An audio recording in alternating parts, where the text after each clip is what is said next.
Sa isinagawang drug by bust operation ng kapulisan ng Iloilo City, nahuli ang isang street-level individual sa Barangay General Hogue City proper.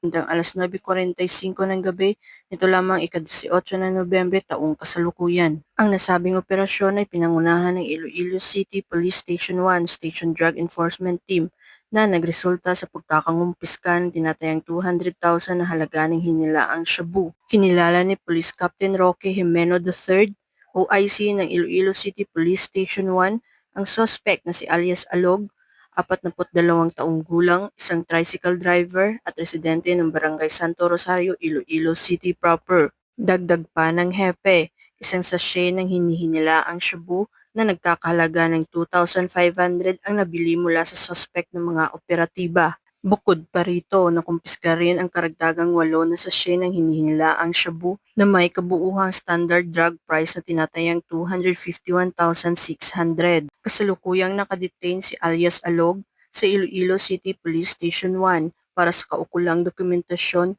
at nakatakdang sampahan ng kaso sa ilalim ng Republic Act 9165 o ang Comprehensive Dangerous Drugs Act of 2002. Ang operasyon ay bahagi ng pinaigting na kampanya ng PNP laban sa iligal na droga at patuloy na nananawagan ang ating kapulisan sa publiko na makipagtulungan sa pagsugpo ng iligal na droga sa pamamagitan ng pagbibigay ng impormasyon ukol sa mga kahinahinalang aktibidad sa kanilang mga komunidad tungo sa mas ligtas na bagong Pilipinas. Mula dito sa Police Regional Office 6, ako ang inyong Police News Network Correspondent, Patrolwoman Ledeline Bansagon, alagad ng batas, tagataguyod ng Balitang Pulis.